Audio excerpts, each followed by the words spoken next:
Yes. Yes. So he told me that, and I knew I had this moment where I just said, wow, the bank, I mean, the memories there, what he created there, it had this own, I always felt the building had almost its own life force in a way. But we keep referring to it as the bank, and I think we should clarify, I don't think we mentioned, it actually was a bank. You're listening to the B&H Photography Podcast. For over 40 years, B&H has been the professional source for photography, video, audio, and more. For your favorite gear, news, and reviews, visit us at bnh.com or download the B&H app to your iPhone or Android device. Now here's your host, Alan Weitz. Greetings and welcome to the B&H Photography Podcast. Moving is never an easy undertaking. In the case of photographer Jay Maisel, moving from a 6-story, 35,000 square foot playground he's called his home for close to 50 years is about as daunting as it can get. Stephen Wilkes, a repeat guest on our show and a legend in his own right, apprenticed for Jay when he was first starting out in the business. And when he heard Jay was selling the bank, as his home was known, he knew it had to be documented. This week, Jay myself is going to be released at Dark New York City Film Festival, which is opening on November 11th at the School of Visual Arts. We previewed the film, and it really blew us away. Over the course of 1 hour and 17 minutes, we get insights into what makes one of the finest creative minds of our time tick. Stephen Wilkes and Jay Maisel, welcome to our show. This is a treat. Having either one of you here is a treat. Having the two of you here, this is reinforced concrete, this room, and the paint is shaking off the walls. This is good stuff. Speaking of paint, Jay, I always describe people as when they so-called mature, their paint dries. You're in your 80s and your paint is still real wet. Yes. What keeps you going? What's the story? Curiosity. I love it. You like one-word answers? Yeah. Good night, everybody. Thank you for joining. No, my daughter describes me as being, like a child. Mm-hmm. And one of my nieces once said, no matter how old you are, you're never going to be mature. And that's part of it. I would say I'm growing old, but not growing up. I think that's part of it. Yeah, that's good. That's good. Steve, let me ask you, when you first came across Jay's photos, what was it that spoke to you? I mean, because we've read now and we saw in the movie that there was something immediate, enough so that you went down and knocked on his door. But what was it about the photos that spoke to you? I think there was it was kind of instantaneous, the way he saw light, color, and gesture. Like, it seemed like everything, it had this sense of humanity in it. And I just immediately connected with all of those elements, sort of, and there were things that I was being drawn to already at that point in my life. And when I saw his pictures, it wasn't just one picture. He seemed to be doing it consistently, no matter what the subject. He had a real point of view, and there was a real feeling. And I think that's what style is. I think it's kind of him in a way. That horrible word. Style, yeah. Well, I let me finish, okay? It's what style is. He always is going to jump on me. Start now? Why not? Right. To me, it's really about feeling yourself in a photograph, and I think I kind of felt him in those pictures. And then I got to meet him and saw the true Jay. And did they match the photos? Yeah. Yes. Okay, yes. right, yes. Yes. right. They did. Okay. Yeah. Good to hear. Yeah. Who was your best editor? Was there somebody early in your career that you would show photos to and you would work it out and talk about it and say, hey, Who was like your this one? Jay Maisel? I don't have one. Oh. No, I mean, I think that editing is terribly important. I have to put this on the record. Mm-hmm.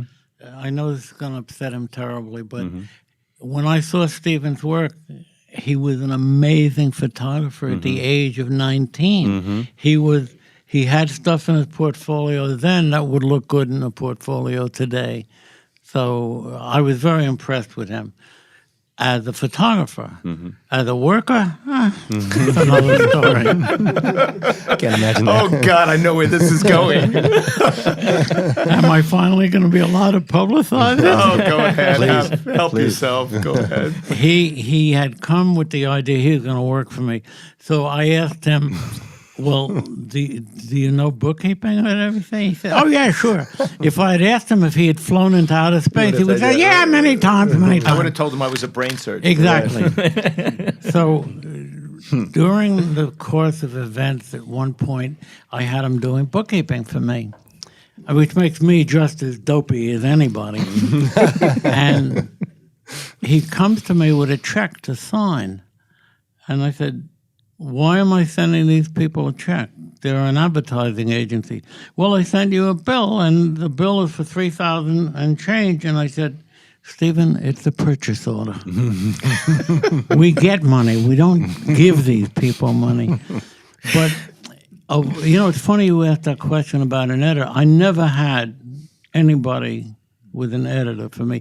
But of all the people that worked for me, Stephen was the one who really looked at pictures and learned from them.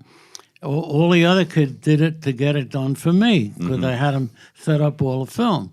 Stephen, it was tough to get the film from him because he was looking at it. Yeah. Everybody was making sure it was right side up. He was making sure it was sharp or that it was well composed. That was he really that was looked, the joy. He looked at the pictures. Yeah, that was. He looked at the pictures. I loved that. That was my favorite time to be able to go. He would say to me, 9:00, go up to Fleet Messenger Service, pick up my film, and I would go up there, pick up the film, and then we would. I'd go down. I'd get back down to the bank by 9:30, and I would set up usually 20 to 40 rolls, whatever he had shot, and then I'd go through every single roll, and we had these setup cards, and I'd write the name. But I would look at every picture, and then I'd call him. I go, yeah, I got the film set up. He goes, yeah, good. How's it look? I go, oh, it's great, man. You got this incredible shot on roll 5, and then you got this other shot. And he was like, really? Like, you looked at it? Like, and I was like, oh, yeah. He goes, well, why don't you just come upstairs and you can edit with me. You said you called him. He was on another floor. Yeah, he was on bank. 6th floor. Gotcha, and so what I would do is I'd bring the film up to 6, right. and then I would sit down and very much what the film is kind of what our that was a very typical night for me. I'd come into work at about 8 in the morning, and I wouldn't leave till probably about 11 because my favorite time of the day was hanging out with him editing. That's where we, I think our friendship, and I think where he taught me so much about, photography, and we would just talk about stuff. It was just this organic kind of magical experience. So, are you a night owl? Did you work at night? Did you edit at night? I've always worked late at night. Yeah. He's very nocturnal. Yeah, I remember I'd come into the building, and I don't know if I ever told you this, Jay, but when I'd walk up to 4. That's where my place was, where I had a little office up there. And I remember going up, and Jay would had a chalkboard on every floor, and he would at night. Literally, I never knew he slept at all. He would be making notes on this chalkboard and every day I came in, there was a different note on the board. That's stuff that had to get done. And I just used to be completely like, when do you do this? It's like, it was just that kind of thing. Like, who's writing all these things? And I knew it was him, but he was just going up and down. So he's, very much a night owl, I think. Yeah. So creativity and chaos go hand in hand. Now, you are a powerhouse of creativity, okay? How was it working with Jay back in the day? I mean, was it manageable? Because, I could see Jay going off in 80 different directions, and maybe you're trying to contain him, or is that not the case? Yeah, it seemed to be organized chaos. That's a great description, I would say. But I think for me to just describe what I felt always, it was when he's locked in on something, it's like, whatever it was, if it was like today's an engineering project, we're going to figure out how to get a 500-pound air conditioner up into the front of the main room. That's right. And I come back, again, 8 o'clock in the morning, I'm back in there, and he's been up, I swear to God, all night long, probably building this like foam model of this pulley system. I'm not exaggerating. We did have to do that. Zorba the Greek. Oh, no, he's like Rube Goldberg. Like he's amazing. No, please. That was teasing. Not the Rube Goldberg.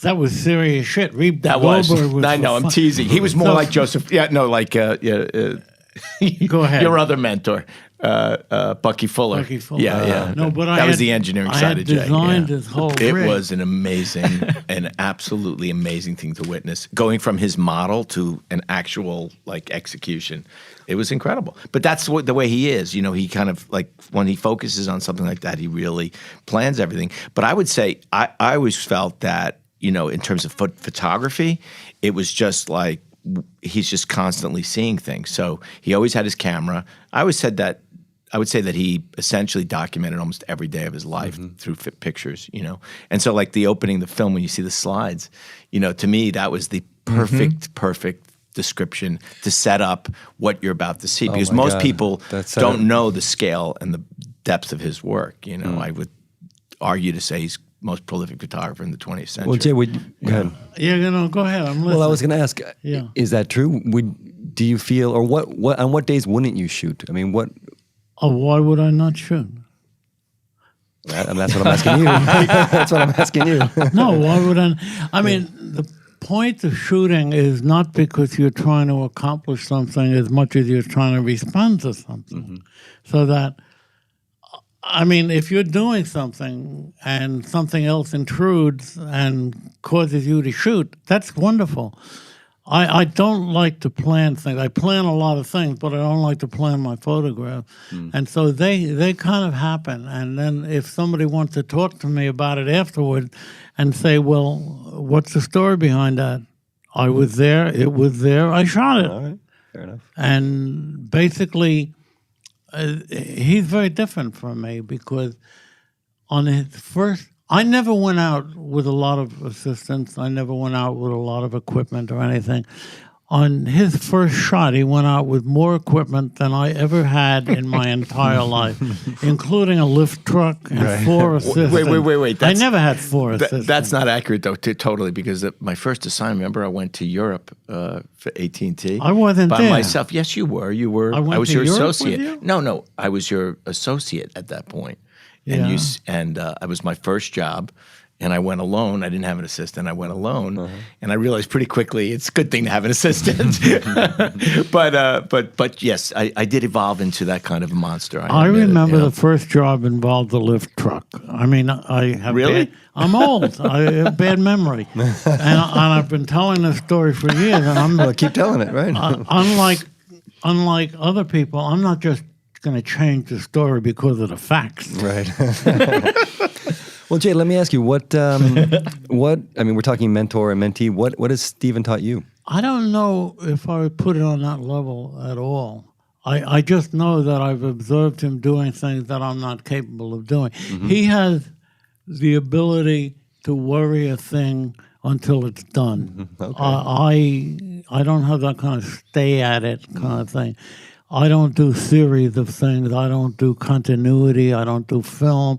I'm just interested in that one moment that's not involved with continuum or anything except the moment itself.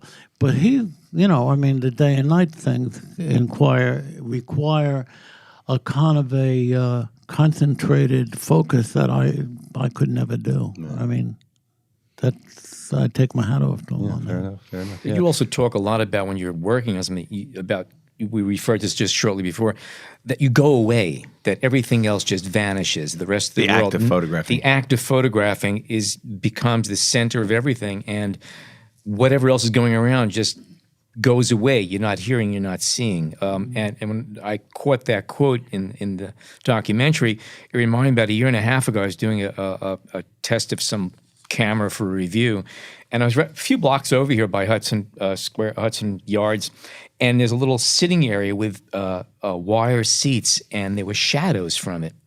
And I started taking picture of parts of the chair and the shadows, and all of a sudden I got a tap on my shoulder. It was a guard. I realized I was draped over this chair, and he thought I was sick and needed help. And I was just draped over the chair, taking a picture of the chair. The rest of the world went away. And it came to my mind when I hear you talking, that's what happens when you really get into taking a photograph. The world goes away. It's you and whatever that is that you're staring at, and you're just tweaking it until it gets to that point. And that's what I think is beautiful about a lot of your pictures. You get that. You really feel that stuff. Oh, thank you. Yeah. Well, it's interesting, though. I think that, what Jay said, the act of photographing, that's what it is for me, too, is it's not about the picture. It's about the act of photo. Because how else could I stand photographing for 36 hours straight, if you think about that? So what I'm just doing is, essentially, I'm focused on one place, but it's the act of photographing that I'm so deeply involved in. I'm just not moving around. I'm just watching things come in and out of a frame. And so, in a way, I'm not moving through the world, just experiencing whatever happens, but it's sort of a different type of photographing, but essentially the elements of street and all those other things are very much in my work and what I do. So it is, I think at its core, I think we're actually more alike than you realize sometimes. Yeah. Well, possibly. Yeah, let's get back to the thing where he thought you were sick. Go ahead. You want to carry on about that? I was just draped over a chair in the middle of the street. What's the problem? I don't see what's wrong with that. I had to drape myself over the chair. I think the funny things that happen when you're photographing, unfortunately, don't get covered because I was in Texas and I had a young man as my assistant, not you, Peter, and he decided he would like to take a picture of the bank that was across the street from where we were grabbing a bite. And I said, no, don't take pictures of the bank. He said, come on, look at the light, the shadows, the letters are gray, but the shadows are black. I said, I don't know if it's a good idea to take pictures of the bank. So when they arrested us for taking pictures of the bank, people... It happened to me too. People perceive you in different ways if you're involved. I agree with you. Street shooting is a difficult art, and one of the things you have to worry about is people's reactions to you, and they may not be rational. Mm-hmm. You're safe up there. I'm very safe. I'm very safe. That's the beauty of what I the bear that nearly killed him. The hell with that. I almost got attacked by a bear recently. That was kind of fun. Well, Jay, let me ask: when you're in the street or in you're shooting, and of course every situation is different. What would you respond to people if they would say, "What are you doing?" or "What are you shooting?" I really try and tell the truth as much as I possibly can. Sometimes it's hard to explain to people why you're shooting, but basically I find that if I am as honest as I can be, I may be able to explain it. But sometimes you can't. Yeah. I have a photograph of a guy sitting in front of a wall that's bright yellow and it's got all kinds of colors and things in it, and he works very well. And I'm shooting the shot, and he suddenly gets up, he walks over to me, looks back and says, "What the hell are you shooting?" Now, how do you explain it to the guy that you look great in relation to this? And maybe they'll understand, maybe they won't. But you have to learn to communicate when you're on the street. Yeah. It's really important. Absolutely. Yeah, absolutely. Yeah, I agree.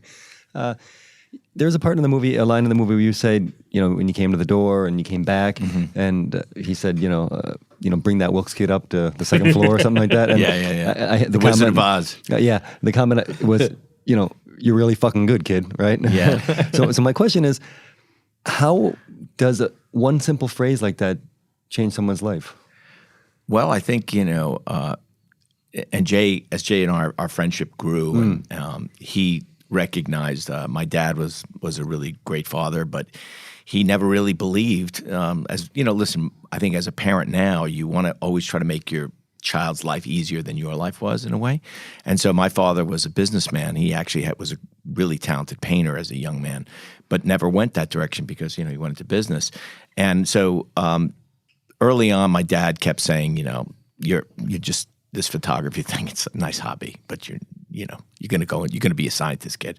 You're going to work in my lab and that kind of thing. And I remember when I started working for Jay, I was commuting, like I said, from 8 a.m. from Long Island, driving in. My father he was just so... Me. That's me. Oh, okay. You're allowed. Okay. I'll start over. So what ended up happening was I started to work for Jay when I was literally a junior in college. That summer, he gave me an internship, and I would commute from Long Island, and 8 o'clock in the morning, I'd get home 11 at night. Wow. And Jay paid me $100 a week, and I was happier than a clam. And my father was so angry. He was like, "I don't believe what you're doing. It's costing you more in gasoline, This guy is taking advantage of you. He's a shyster, He was going on and on. I'm going, "Dad, you don't understand. You just don't understand what I'm learning." "Oh, please, please." So one day my father has this friend who says to him, "Hey, Dave, what's Steven doing for the summer?" And he goes, "Oh, Steven, leave me alone. He's working for this guy. He's snoring him. I can't even believe it." I go, "What do you mean, Dave?" He goes, "Well, he's paying him like no money. He's commuting every day to work, 8 o'clock in the morning, comes home at midnight." I go, "Well, who's he working for?" "Oh, he's working for a guy named Jay Maisel." He goes, your son's working for Jay Maisel? He goes, yeah, well, he's screwing him too, let me tell you. And so his friend goes, Jay, let me ask you something. If Stephen was, a musician and he was working for Leonard Bernstein, what would you think? Oh, he goes, Leonard Bernstein, oh my goodness, that'd be fantastic. He goes, well, Dave, Jay Maisel is to photography what Leonard Bernstein is to music. And my father was like, really? And that sort of changed the dynamic a little bit of understanding what I was getting from Jay. So Tell them what I did to the car. Oh yeah. So one day I drove the car in, and I knew Jay and I. Whenever Jay and I got into a car together, because we're so. One of the things about, I think, our relationship and friendship is that he kind of brings out the child in me. I have a child, but I kind of keep it a little bit more suppressed than him. We want when to I'm talk with to you him, about that. When I'm with him, I go full. I'm in full child mode. So the two of us in a car, I always said we need Taggart's dual steering wheels because we're so busy looking at everything. Somebody's got to watch the road. Right. So I pull up in my father's car. And Jay with Donald, with my identical twin brother Donald, and Jay looks at it. Hey man, he goes, and I had no idea Jay never drives. He goes, let me show you where to park. I'll take it. I'll park the car. And we get out of the car. We're waiting in front of the bank. He takes the car off, and within 15 seconds, right? No, 10. 10 seconds, he has an accident. Well, it's always better to have an accident with somebody else's car. Yeah, it was like so there they are, the twins, both going, oh my God, oh, Dad'll kill us, Dad'll kill us. I said, listen, I'll pay for whatever it is. You don't understand, we're not supposed to have the car. Yeah, we were we were full blown illegal. We were dead on arrival with the busted car. Yeah. Funny. So we were trying to convince Jay that this is a really bad thing. Jay, you may not see me again after this. So how long did the let's call it the mentor relationship last? And was there a moment where you could have felt, all right, I'm past that. Now we're talking as equals, or we're talking as professionals with each other. Jay made me his associate.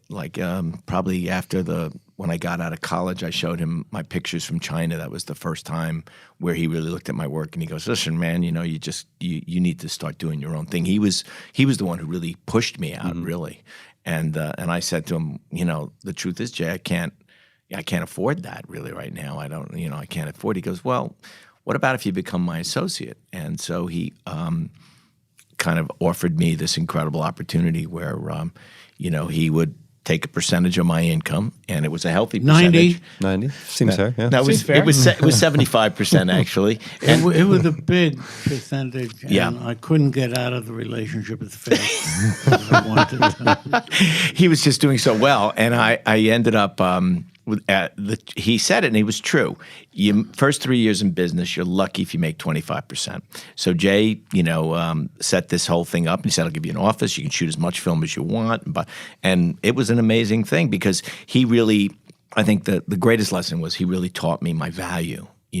Because I think as a young photographer, you don't really understand what your value is. You might have really great pictures, but you don't really know what the market rate is. You don't want to underbid everybody. You don't want to cut everybody's throat. And Jay was right out of the gate going, no, man, that's not enough money. I go, Jay, I never thought I'd make that much money in a year, let alone in, a couple of weeks.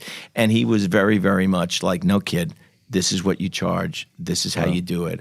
And so it was really an incredible opportunity for me, and certainly I learned so much during that period.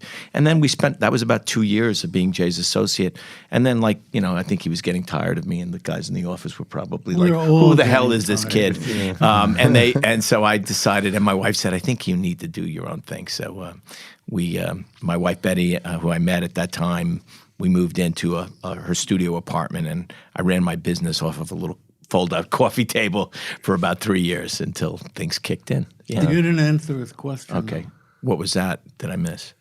When did I feel? Okay, sorry. I kind of a roundabout way. It's okay. I think that I've always, over the years, continued to learn from him. Mentoring is a funny thing. I do feel that I reached a point where I started to carve my own direction. And so as much as, I think any assistant, if you're really honest, when you work for a great photographer in depth like I did, the first year, 2 years, you start making pictures and you can say, oh, that's kind of a Jay picture or that's a Stephen picture.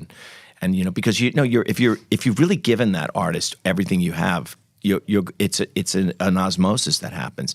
And then what happens is there's this distillation where you begin to feel your own self come through. And with Jay, I remember there was a moment I showed you one of my slides, and it was a picture I did of a swimming pool ladder. It was called The Deep End. And he looked at this picture and he goes, like he felt me in this picture. I knew he did. And I felt me in this picture. And I knew that was something that, was different. I had suddenly defined where I could go as a photographer in a very clear way. And, like Jay said, one of the things that for me was always about developing projects, and he always encouraged me to do personal work. And so what I did it. I took full note of every time, he said, you're going to get successful commercially, and then you get on that wheel, and it's going to be very hard to get off that wheel. So I always carved out time, no matter what I was doing, to do personal projects. And I think as I started doing each one of those things, I started to get more and more comfortable with myself and who I was. And our relationship, I think, over the years evolved from that, Jay, did you take on anybody else the way you took on to Stephen? Because this is really an investment of time and patience and true mentorship. Did you do anything like this for anybody else, or was this Never. special? Never. I learned my lesson. Well, you should contextualize that a little bit. Stephen was really good. And it always has seemed to me to be a shame when people are really good and they can't get anywhere. So I wanted to make sure he got started. I mean, this is something I felt strongly. There was one guy who came to my studio, and I threw him out. And I threw him out because he was good. He was really good. I said, you're looking for a place to hide. Get out. Do your own work. Don't work for anybody else. And he published a book 6 months later, this guy. And I thought Stephen was so good that he needed to be helped. I didn't feel that with many other people at all. I mean, I felt, I will say that I know, and the people out there know how much of a mentor he's been to so many people. So he was, no question, I got a tremendous gift from that moment. He recognized me and was willing to sort of share with me and put it out there. But I think to Jay's credit, Jay's been somebody who's, I think, inspired photographers and encouraged people and push people in a really incredibly positive way. I think even just to have heard you speak on a few occasions, even just being part of an audience is a lot to walk away with. You deliver a lot to whoever is opening their ears to you.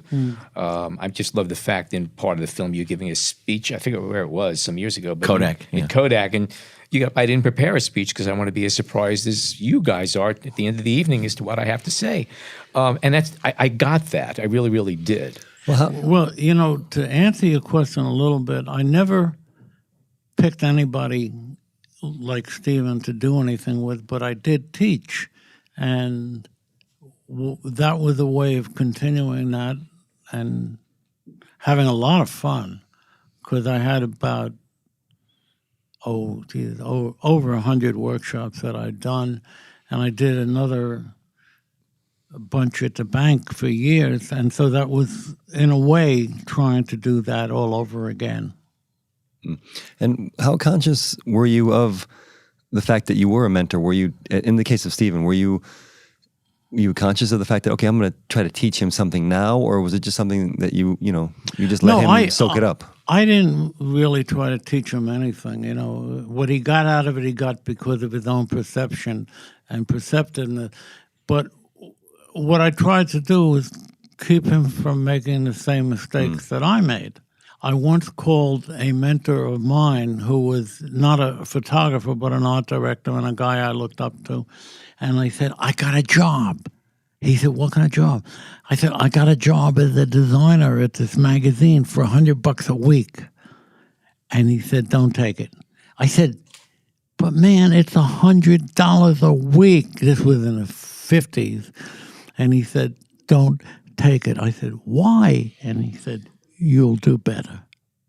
And then I remembered years later, Stephen came to me and said, I can get a job at National Geo as an intern. I said, don't take it. And he said, why? He did. Yeah. It's National Geo. I said, you'll do better. You'll do better. And he did. No, but that was an amazing. I remember when you said that because I was kind of like, well, you know. And Jay, you said something else to me that was really interesting, and I think very pivotal for me, which was he saw, and I share this with a lot of young photographers that I see, is that when a young photographer is just defining themselves. And they go with a big publication. And listen, in the early years, Nat Geo had a very, very heavy, profound effect on anybody who shot for them. And you know, there's a certain look, a certain Nat Geo style. And when you're a young photographer, it becomes it's a big influence on who you are. And so you don't have that opportunity. And Jay said to me, Stephen, you're just like, you know, you're just beginning to open. You don't need to be channeled that way. You need to just be able to sort of find your own level now. And that was just an amazing, amazing gift that you when you told me that, because it sort of took off the pressure of, I got to do, you know, that's where everybody's running. And I realized that that's not where I should run right now. There'll be another opportunity. And sure enough, there was, you know, down the road in my career. I'm fortunate to work with them very much now.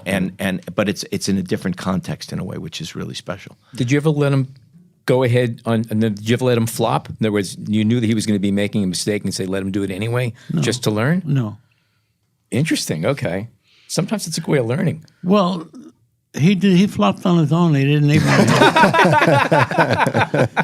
But I remember one time. You're not getting the free pass on this. No deal. way. Are you kidding You're not me? getting. It's like a roast here. Are you kidding me? One time I opened for him Oh yeah. in like a warm-up act. Yeah. You don't remember. You had a photograph 30 businessmen. You were scared. Oh, he shitless. was unbelievable. Now I remember. Okay, this was fantastic. I mean, this was another one of the ones he saved my life. I had to shoot 30 businessmen. Let's be real. The room was smaller than this room, I think, or about this size. Imagine doing 30 businessmen with a backdrop in a room this size. I mean, it was. How tall were they? We had to put them up. We had to like a, you know, we had little like a stage set so we could elevate them independently. And I had never done at that point. I think it was my first big group portrait. And I said to Jay, I go, man, I'm just scared to death, you know, because I never talked to a CEO before. I didn't know anything. I was just completely like, I'm going to have 30 of these like super important guys there. And how do I do this? And, you know, he came in, don't worry, kid, just watch. And he walks in.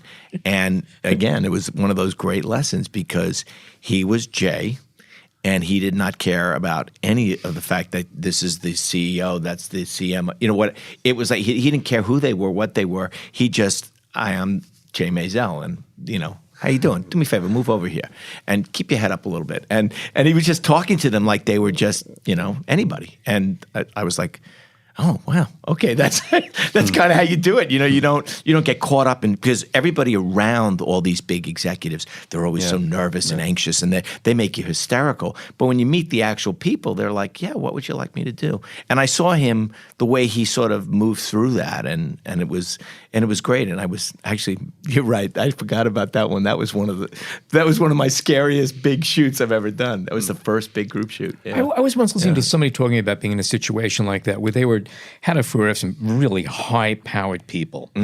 And he was reminded before he went in, just keep one thing in mind. They hired you to take this picture, which means that you are as important as they are, and you have as much weight in that room as they do because you are there. More. Thank you. Okay.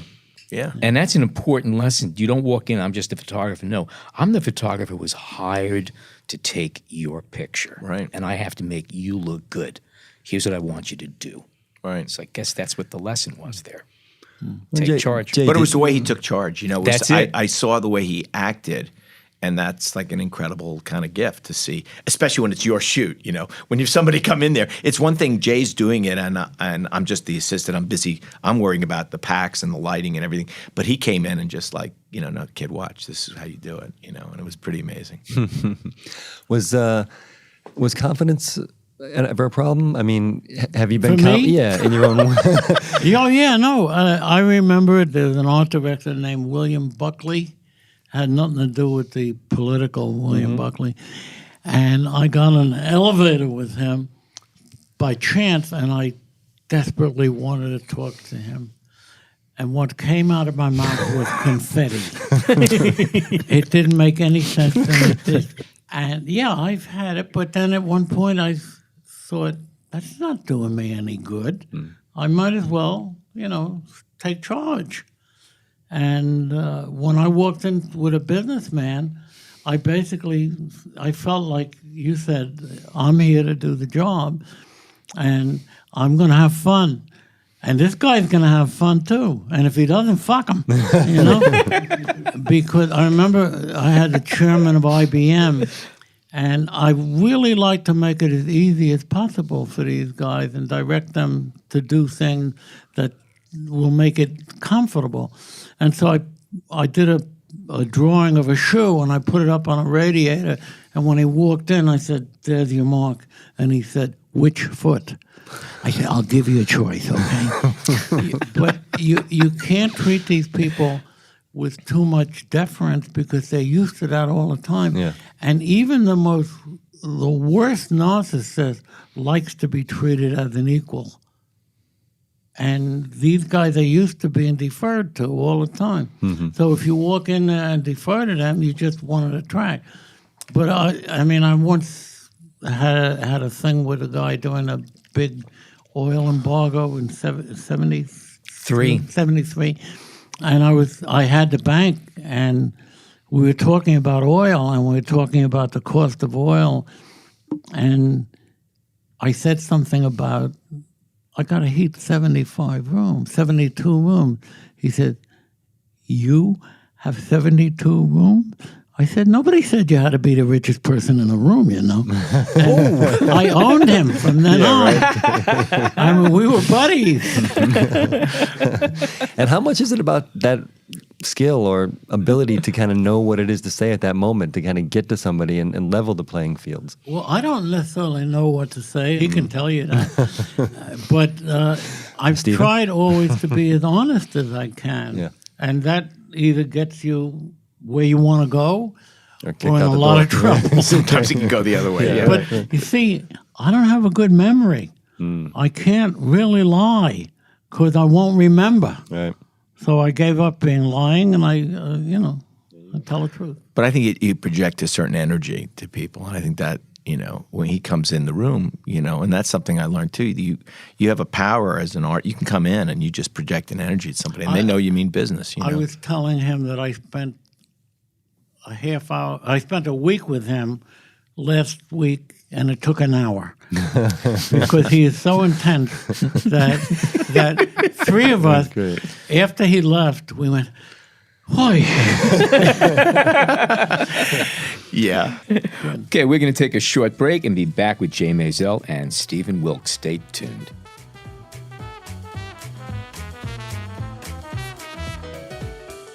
We hope you're enjoying this edition of the B&H Photography Podcast. Send us a tweet at BHPhotoVideo, #BHPhotoPodcast.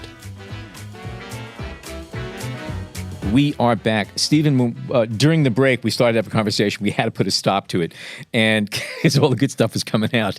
And you were talking about that you had a relationship with this building, having grown up there in a certain sense and got your start there. And you always were telling Jay that if you ever sell this building, you got to let me know because we got to make a movie. And then one day you got the call that the building is being sold. Yeah, I used to actually just tease him, and I'd say, if you ever move, I got to film the move because it's going to be the mother of all moves, And he used to crack up, and, we just make fun of it. Like, there's no way I'm moving. And then,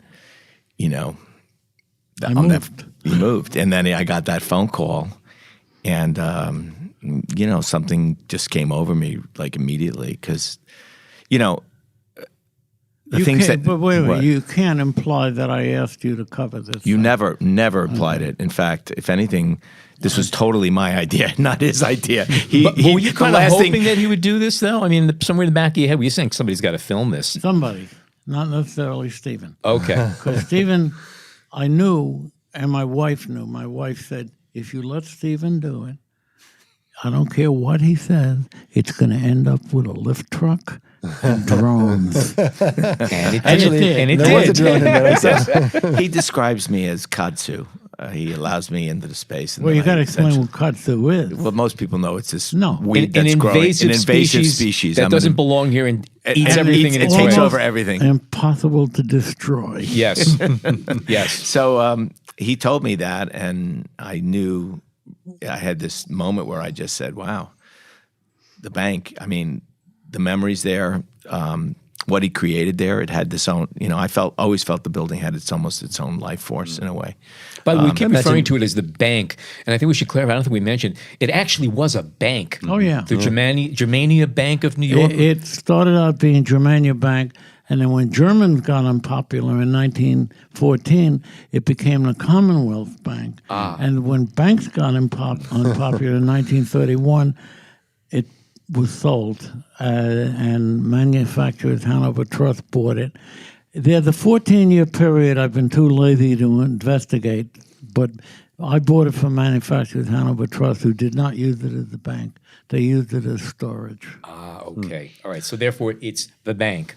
Yeah. Okay. Yeah, so he mentioned this to me, and I just immediately thought, my goodness, that I've got to try to capture it before he starts, packing everything up. And I sort of realized pretty quickly that this was a unique opportunity to use the move. And torture me. Torture Jay, but really to tell his life story in a way, who he is as an artist, the way he sees the world, and also, connect to the sort of dynamic that we have, our relationship, our friendship, being It my all mentor. comes through. And by the way, the life of the building and your life are definitely entwined. I mean, that had to be a rough transition in so many levels that we could.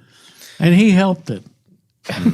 He helped the transition by bringing people to photograph my despair every day. Yes, and he, to his credit, he, eventually gave in. He acquiesced, to our constant, But there were days we'd go in and, we'd in the president's office, and Matt, his assistant, would go.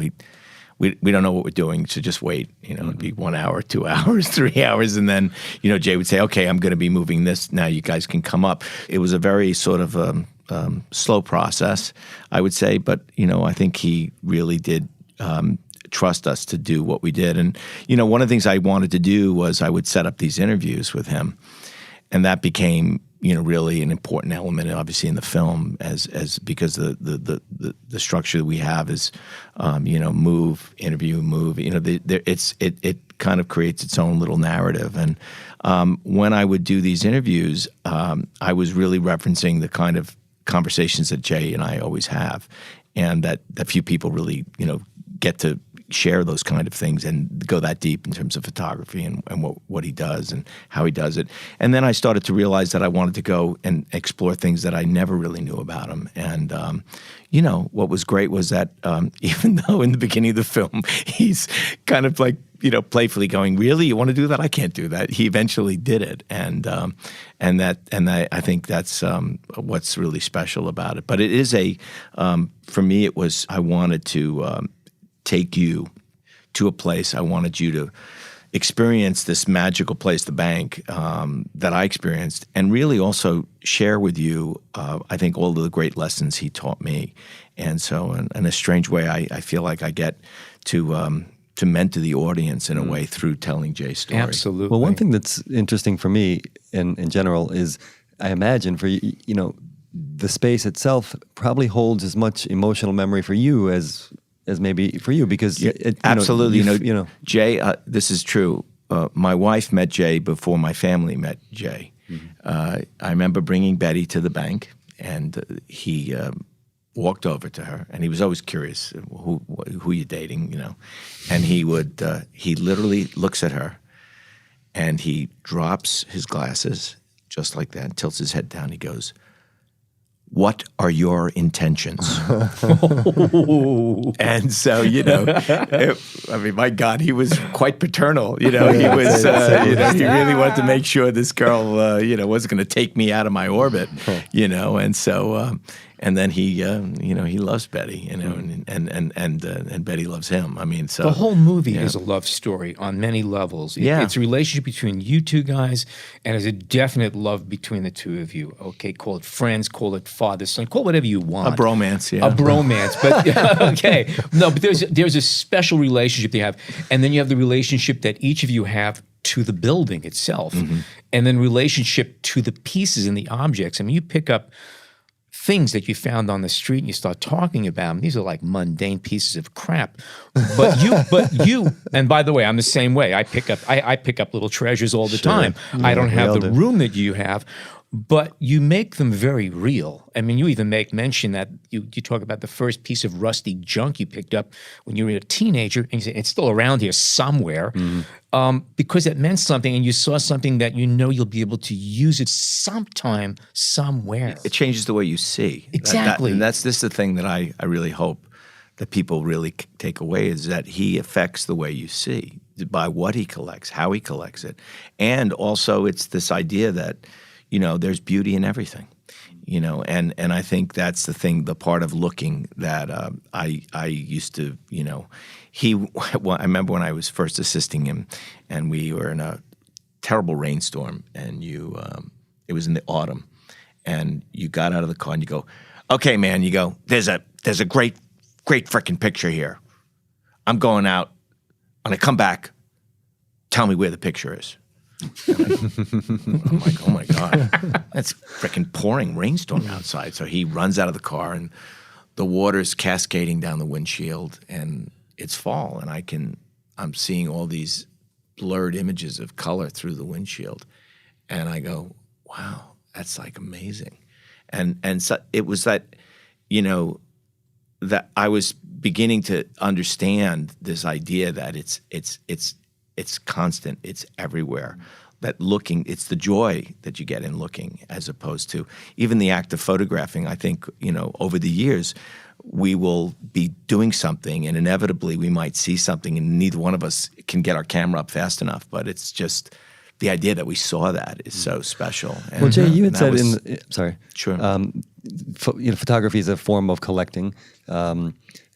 And maybe this is a chicken and the egg type of question, but were you a collector before you had the space to collect like this, or did the space kind of allow you this the space freedom? Helped. Yeah. The space helped. But the thing that he was just talking about is that when you see something, if you're an ordinary, normal human being, you say, But if you have a certain kind of sensitivity, there's value to that thing.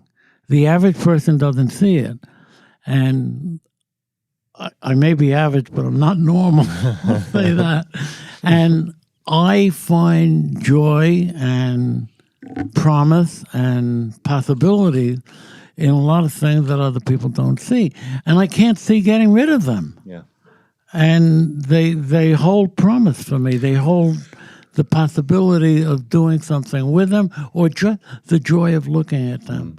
Well, what about the joy? I mean, for me, in a similar situation, when I have things that I keep that others would call junk, and my wife certainly has called them junk, it's about the memory also, and it's about where I was when I found it, and why I kept it, and I may want to do something with it, but it may never happen. But that's not important. The point is that it carries some kind of weight to me. But the memory is because of the thing, not where or how I found it. I mean, that might be anecdotal and interesting, but the actual joy is in the object itself. And so the things that you've collected over the years are all, there's a visual or a photographic relation to all of them, or did you collect everything?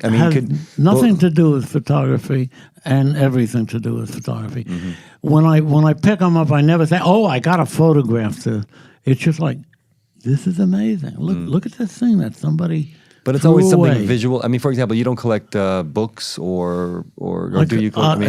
I collect a lot of stuff. But okay. Basically, we're talking about the aspect of collecting that has nothing whatsoever to do with value, intrinsic value, real value. We once had a gag, like if somebody came into my place, what would they steal? Right. They would go nuts. Well, there's the good line in the movie where the mover is speaking in Spanish. Oh, they go, and they're like, giggling, and you see the subtitles. Right, like you're saying this is garbage and this is for storage, and he's saying, wait, this is the stuff that should be storage and this should be garbage, right? You know? Exactly. Well, my editor discovered that, Armando Croto. It was like, I was hysterical because he speaks Spanish, and he's like, wait do you hear this? I'm like, oh my God. I was wondering what they were giggling about. Right. So. Yeah, that was a great moment. We had a woman who did cleaning for us, and she was very assiduous about trying to know the difference between what was what. And at one time, we never had any cockroaches in the building, never. The water bugs ate them. And the water bugs were huge. And the water bugs lived in the basement, and I never killed them because they stayed there. Right. If they came up, they're dead. Anyway, one day, this woman comes to us, and she's holding in her hand a giant water bug. And she looks at my wife, and she says, art, decoration, or garbage? What'd you say? I wasn't the one that was there. She Oh, had okay, my that's the wife. wife. Okay. But there's a thin line. Sure. There's a thin line. You know, like some people have accused me of being a hoarder, and I'm definitely not a hoarder, because my definition of a hoarder and a collector is a hoarder is ashamed of what they have, and a collector is proud of what they have. Interesting. Yeah, that's Good very point. true, actually. Yeah. But also, he's a compulsive organizer. I mean, you know, he when he tells that story, 4,800 file cabinet drawers, Jesus. that was incredible. But the thing that's interesting, I felt about the bank, a friend of mine recently said this to me, and I think it's really interesting, is that he said, do you think Jay made the bank, or did the bank make Jay? And, you know, I started thinking about it, and it's kind of like, you know, the bank for Jay was, I see Jay as this young little plant that he, you know, somebody gives a lifetime supply of Miracle Grow to. That's what the bank was. And in a sense, he had unbridled opportunity to just do whatever he wanted and grow into anything he wanted. Yeah. And I remember I used to come down and he'd show me something. He goes, yeah, I just came back to this. I started it about 2 years ago. And it would be exactly as he left it 2 years ago. And, you know, there's something magical about that for a creative mind to be able to have that type of freedom. And he has the kind of mind to really keep expanding into even that and last actually take photograph advantage of it. Of the hands. That's why I triggered that, because I know that earlier in the film, it shows you checking on the status of the hands weighing down the foam. Right, right. And then the day you're moving, you say, okay, it's time to take a picture of it.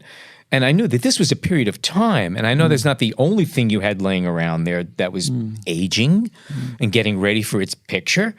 And that is a luxury that very few people ever have. What the bank did was allow me to have a palette that nobody else had. I could do anything I wanted in that place. And I could, as you said, leave it alone and walk away from it, and it would be there. It was, when I got it, it was like, what am I going to do with all this space? I had no idea until I bought it what size it was. You know, because I had expected, somebody said, well, we got a bank. We're going to sell you a bank. And I said, okay, it's got to be a little 2-story thing. I know the bank. It's on such and such a place. And it wasn't that. It was this humongous thing. And I turned to the guy and said, I can't afford this. And he said, oh, yeah, you can. He explained to me how I could. What I didn't know is he underestimated everything by about 300% in figuring everything out. But it gave me an empty palette. I don't even know if palette is the right word. No, it was like a canvas, really. I mean, it was a three-dimensional canvas. It was three-dimensional canvas. And I think, you know, when I first walked in there, my impression of it was I was looking at sections of his mind. That each floor was some other absolutely thing that fascinated him, and he was literally going through like a deck in a way. It was kind of astounding because I'd never seen anything like that. I mean, every floor was something different, some other kind of thing that he was collecting, that he was creating something with. You had all the woodwork, you had the room for glass, and it was like Macy's. Color, you got the ladies' section, the men's toys, shoes. Yeah, it was unbridled. Actually, I'll tell you something that I've never mentioned to you before, but one of the influences on that was that I knew Charles Eames and Ray Eames. I mean, only superficially, but I went to their place in California, and they had rooms full of things. Everything was a different room. And when I got to bank, I said, I can do that. I can do different things. I don't have to just do one thing. That's great. I didn't know that. Yeah. And when I bought the bank, I didn't have any money. I mean, I tapped out on putting down a day in payment. And so when I didn't have any money, I would buy the biggest amount of volume I could for the least amount of money. And I think that was filing cabinets, right? And I began this filing cabinet obsession because it was the best way to store things. And little by little, I started filling the place up. And I didn't want to, and I did. And how many file cabinets did you openly fill? Well, we don't know how many file cabinets we have, and that's one of the big problems right now. We are going to move back into the place at 181, and I'm at 177. And The sequel. I don't know what I can remember about 80. And we're talking about big files. We're not talking about little things. And it horrifies me to think that when I get it into this place, I won't be able to walk. Well, I got to tell Do you. you visit the? I'm sorry, do you visit the storage space now, where the stuff is, or? I visited once to try to press the shit out of me, and I got out of there. But I'm going to have to go label everything. Okay. The amazing thing is Jeff Dunas tells a story, which is pretty funny, of when he first moved to New York. And he's like, yeah, he wants to get some filing cabinets, some architectural files. He's got it all figured out. And it's like, pretty early on in New York. Most guys are not really into that stuff. And he goes down to the Bowery, and he goes, I think there's a place on Canal Street. And he walks, and he'd heard this guy has more than anybody. This is the guy that you're going to buy, stuff from. And Jeff walks in, and he says, hey, I'm a photographer. I'm looking for a certain kind of flat file. And he starts describing. He goes, sorry, man, can't help you. He goes, come on, you really? I mean, you must have stuff. He goes, no, anything that I get my hands on gets delivered to 190 the Bowery. Standing arrangement. This guy once sent me a file cabinet that I never knew existed, and it was 7 feet by 4 feet. It would hold 40 by 60 print. And he just delivered it to me. And I called him, and I said, what are you doing? What is this? He said, I'll be damned if I was going to unload that fucking thing into my place and have to reload it to send it down to you. You want it or not? He said, of course. You got any more? I got to ask you Yeah, go ahead. a question. We pretty much have what Steven's gotten out of the film. He had an opportunity to do a documentary that was in his head already and did an amazing job of it, okay? What's your takeaway, Jay? When you look at this film now, what do you get from it? I haven't seen it. You haven't seen it? No, he hasn't seen the final. I've got the link if you want. I can send it to you. Yeah, well, I want him to see it in the theater with the full sound and everything. That's fascinating. I haven't seen it. So it's going to be did a exciting. But job. it's very interesting because I had a dichotomy in my thinking about this film. I believe if you hire somebody or you ask somebody to do something, you got to let them do it. Yeah. You can't ride herd on them. It's why I say when art directors hire a photographer, they have done the most creative thing they can do. They picked a particular person to do that job. Now they got to leave them alone and let them do the job. And we've spoken about this. Mm-hmm. And so when Steven started to do the film, part of me wanted to be involved in it.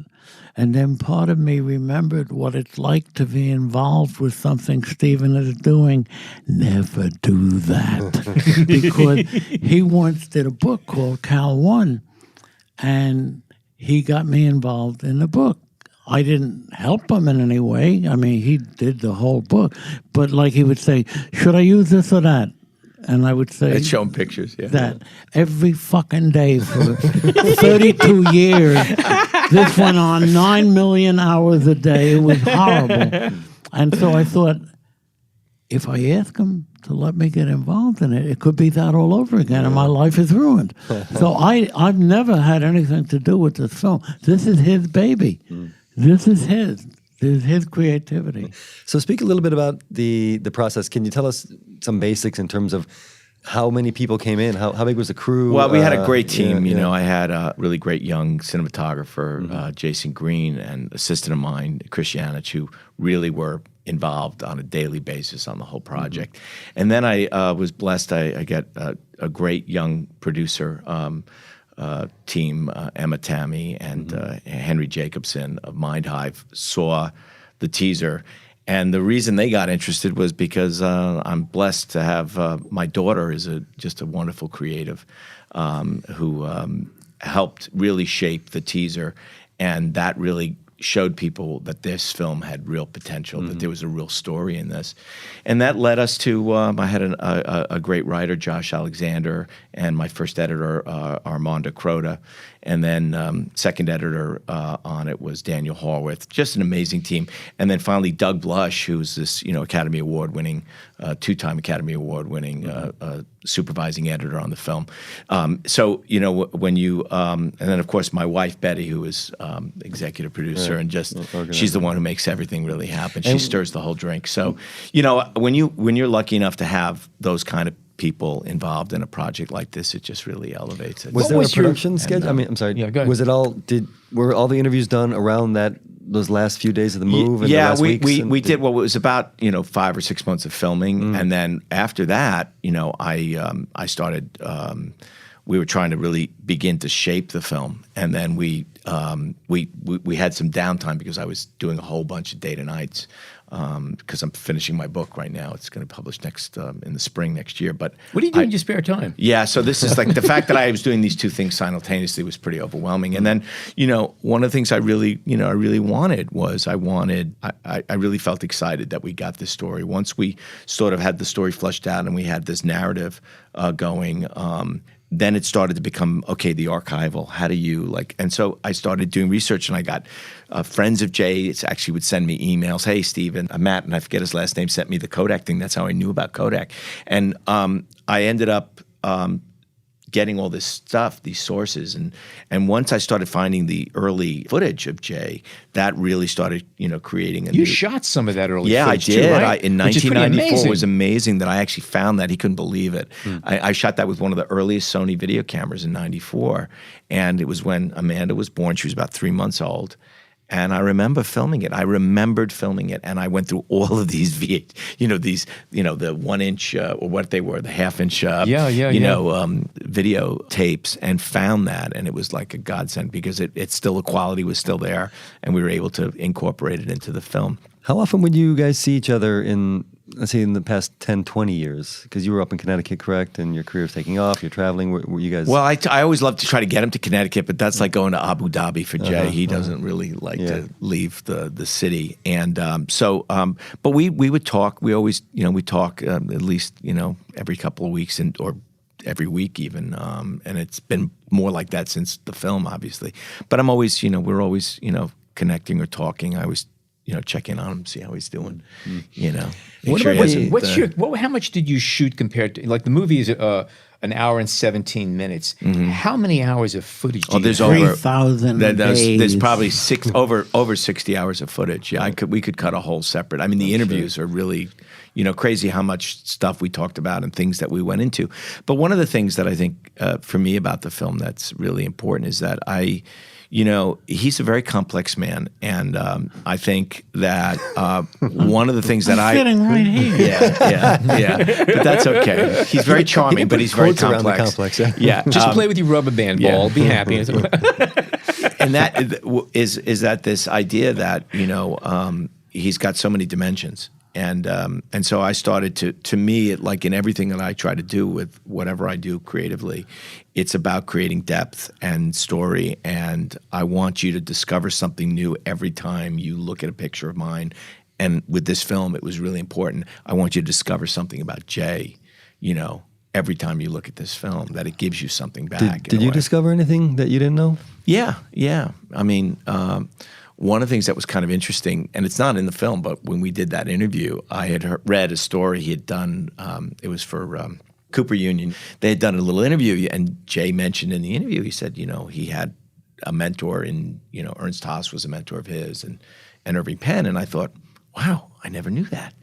And so we sat down in the bank one afternoon and spoke about that for a little bit, and that was really interesting. Hearing Jay speak about two other really well-known photographers that I never Ernst knew. Haas, by the way, last I mean, week his name came up in discussion in a podcast, so it was interesting to have his name come up twice. Well, these were not mentors in the sense that I had contact with them. Yeah, exactly. But you saw their But pictures. they were strong influences. Strong influences. Yeah. And that was really an interesting thing to hear him say that they had such a profound effect on him, influenced, And did you they find may not have that known that they were mentoring him. in the interview process, and maybe both of you can speak to this, was it, did ultimately you get to the point where you felt like it was a real conversation, like the conversation you might have had without the cameras on and stuff like that, or was that... Yeah, I mean, I think they were really, we did a lot of interviews. I think when Jay starts talking about color, both of us, I just love hearing him talk about color. And so much of what I was hoping to do was the subtleties of what is going on behind Jay. You see Albers through his, his collections, and that's kind of magical in a way because you see how it transcends his whole, the way he lives in a way. And then I think to me there's certain moments in the film where Jay and I think this is true in anybody, where you have a conversation with somebody and you get to a certain point and then that person just like is willing to open and let go of some things. And I think that happened in the film. Jay talked about your dad. I thought that was a really special moment. And I think those are the things that I think you walk away with too. There's another level really of trying to understand what motivates an artist in a way, like how you deal with things that are difficult, sadness, stress, things that are painful, and how art and for Jay looking and for seeing and photographing just makes that all go away. And I'm very much the same way. I mean, I feel that way, that a lot of my pain as a kid, my escape was to run out and take pictures. So, and I don't think people who may not really understand that, I think we'll walk away with that. How old were you when you started taking pictures? I was 13. Yeah. That's very early. Yeah. I remember you said to me in the elevator, son of a bitch. He goes, I started when I was 18. You said 18 or 21, I think you said you started. Yeah. Was it 21? About 21. 21, yeah. 21. That actually reminds me, I wanted to ask just a simple question, and it's not even simple, but it's just throwing it out there. Someone talk about that elevator. Say something about it, because it seemed to be... I mean, how many times did you go up and down that elevator? A lot. And he was... There was a certain sound, like the sound of the elevator, I'll never forget. And that first moment when Jay kind of picked me up, I had no idea that this was... Jay was one of the early adopters of the clapper. So when I came up into the building, his assistant said, just go up to 2 and wait there. And I was like, okay. And I get up to it was the second floor, and it's pitch black. And I'm like, I can't see where I'm going. And he goes, clap. And I go, what? He goes, clap. So I clap, and the lights go on. So then I go up to 2. This is honest to God true. So then I get up to, the second floor, and I'm in this, like, another museum. I mean, it's like an ocean of photography, seriously. It's unlike anything. And I always said to people, whether Jay meant it or not, the setup, because he kept the bank on the outside, so never did anything to it, let the graffiti artists do whatever they wanted. The windows were kind of closed up. You couldn't even see anybody live there. And then you'd come in through that MIG door, and I hope that feeling when you see that in the film, you understand how breathtaking it was, because it's, I really felt it was like the Wizard of Oz of photography. Just giant dye transfers everywhere, 50-foot ceiling. It was unbelievable. Did you have any stuff of the basketball? Oh, yeah. That's it. Absolutely, yeah. Yeah, all of that's there. It's very well documented. It's from its full unpacked, pre-packed state right. to the last day. And by the way, some of the scenes of the lights going out down the hallways. Yeah. Also, there's not a moment the that goes, slides, that shot with the slides. Sweeping of the slides. Yes. Yeah, that's, but that's the scale. That when, how I got to tell the story how that shot came about. So Jay was always, when I first started working for him, he used to keep all his slides in these bags. And I used to go like, what are these things? Why are all the slides in the bags? And he goes, and his assistant said to me, right, he goes, look, he said, he's had a problem. We used to throw stuff out. Guys are stealing his outtakes and putting them in their portfolios. So he doesn't throw anything out anymore. So we store everything underneath, in the basement. There was a vault area, and you see it in the beginning of the film. That's where Jay stored literally millions on the steps, to the vault. Millions, and I mean millions of slides. So I came when he started to move. He, had to get rid of that stuff finally. So he found out that Iron Mountain actually does a nice shredding service, right? $100 a container, and they actually calculated how many if his assistant Matt could crunch down so many thousands of slides into the top of it, they could fit X amount of slides per container. So every day Matt is pouring the slides in there, literally jumping up and down into them like a compactor, and there's thousands of slides that are now flying out of the actual container and covering the floor. So then he has to get a broom and mop everything up. And I'm on the second floor coming downstairs one day from filming, and I see him sweeping up, and I go, oh my God, stop right there. That is stop. You can't, Jay's not allowed to throw out any more slides. I need all those slides. We are doing that's the title credits. That's it. Oh, yeah. And that was it. And it was just it was a beautiful moment because, like I said, nobody really understands the scale of what he's created over the years. I do. And so, but that shot gives you a little inkling of just how many photographs this man has taken over 60 years or 70 years. And I think it should be clear, anybody who sees this is not his filing system. No, definitely not. These are his outtakes, yeah. Do you remember the last shot you took in the bank? No. But it was probably Steven trying to get me to do something that I didn't want to do. Well, wasn't it the hands on the hands? Yeah, that was probably the last. That was taken the last day in the movie, in the film. Yeah. And I think one of the things that was really special for me was watching him, in all this chaos. And I mean, it was overwhelming in a lot of ways. But he always he had this hit list, like a punch list, like a contractor punch list. He had a picture hit list, and he was going down his hit list, and he knew the ones he wanted to get. And my favorite really, Jay, was the ice crystals. Because we were talking about it, and I love that series so much, and I know how special it is, and I didn't know if it was going to happen for us, and we got this really bad cold snap right towards the end of the film and the move, and I looked at Jay and I go, "Do you think we'll get ice crystals?"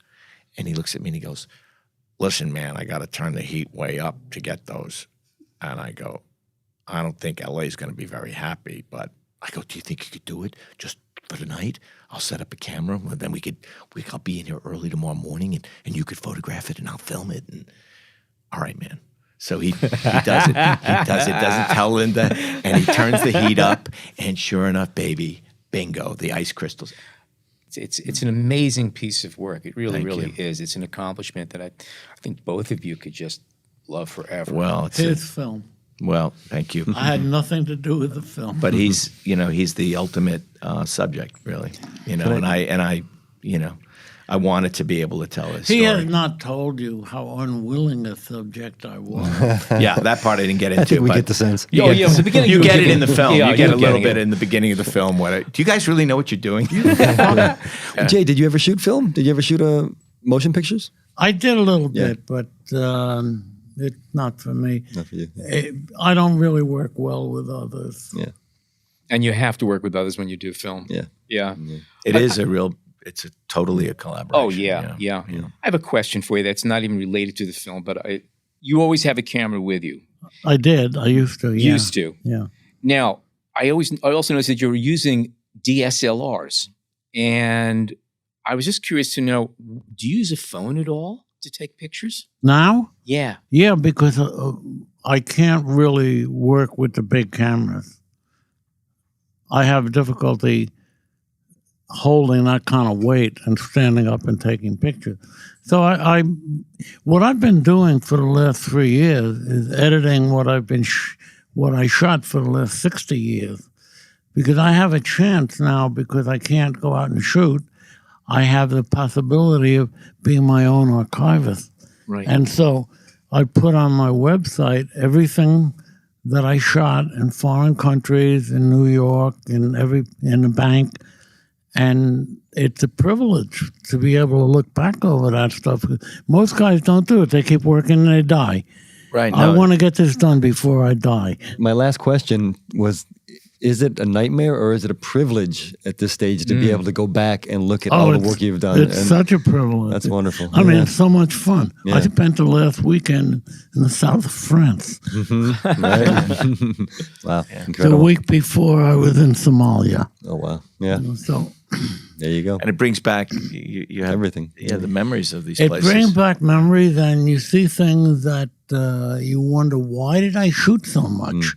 At times, I think, I'm really good. Good. I was going to say, are you as good a photographer as they say? And then at other times, I say, did you do this to just be able to bill for the film?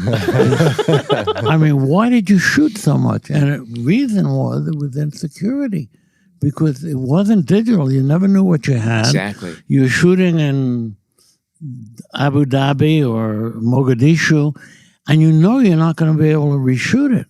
So somebody asks you what exposure you use, all of them. You know? Yeah. Oh, and he did. I mean, well, one of the I want to share one. I little story. overshot like a son of a bitch, and he- I'm paying for it now. Well, yeah,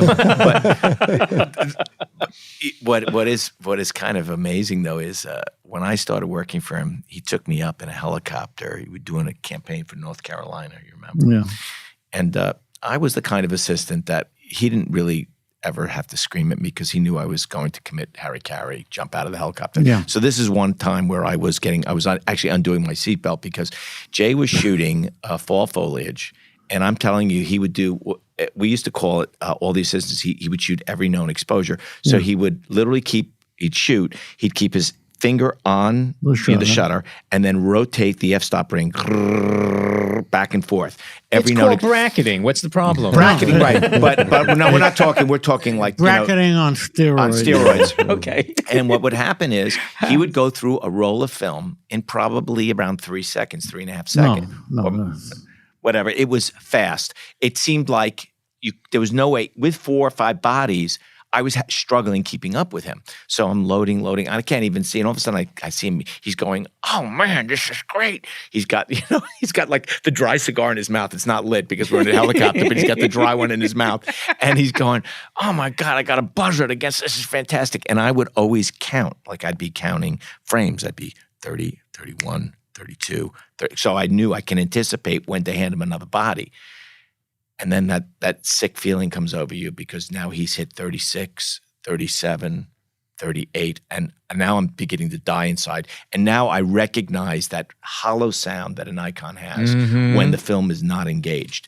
And now I know he's shooting blanks. So I've got to get that camera out of his hand without him realizing that everything he's just been screaming about does not exist as a photograph. Oh, shit. So I put my hand to him. I go, camera. And it was like as if he could read my eyes. I swear to you, he could read my face. He goes, I'm like undoing my seatbelt. Seriously, I'm like, Don't say anything. I'll just step out. I'm just going to step out. It's not going to be that far of a fall. I'll be fine. No worries. I'll probably pass out just before let I my hit. mother know I love her very much, and I'll be good. And he said, "Yeah, don't worry. I never had to scream at you like that." Maybe I could throw one last question, and maybe it's not even the last question, but we'd like to do this for a while longer. I really, there was a lot of moments with your daughter in the film that I thought was really insightful, and I like to hear her voice. And of course, we're seeing the relationship, somewhat paternal relationship here. What would you say your best skill as a father was?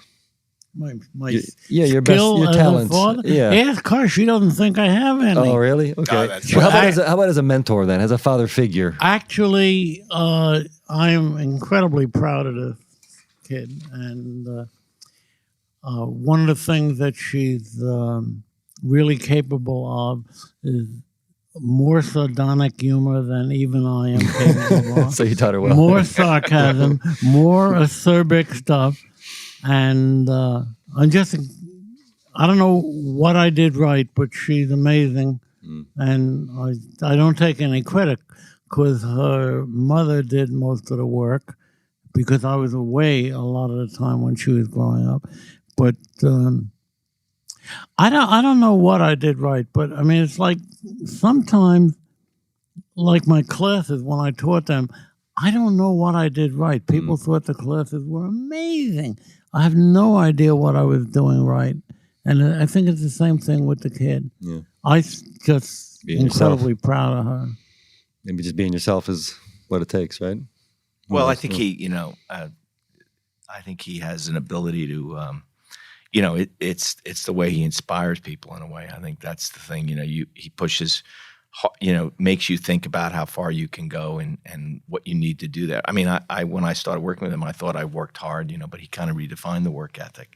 And I think those are the kind of things that there's no secret to any kind of success in life, But I think I remember very vividly, he used to say to me, your talent means nothing, kid. If you don't outwork everybody, you're just never going to get to the 3%. And that's a lesson I shared with my own children.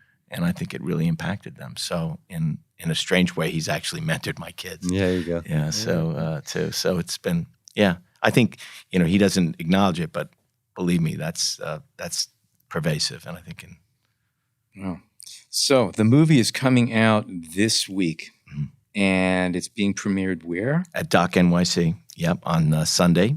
We have a screening at 4:30 p.m. That's Sunday, November 11th. It's at the large SVA Theater. So, and I believe if you can't get tickets, there's going to be an additional screening that's on the website as well on the 13th at 9:45 p.m. Any plans for a commercial release? Oh, yeah. I mean, eventually, we're right now in the throes of the whole festival thing, and so we're really thrilled to be world premiering here at Doc NYC, and it's a great festival. And if you go online to docnyc.com, you'll be able to purchase tickets. I think you guys will have a hot link.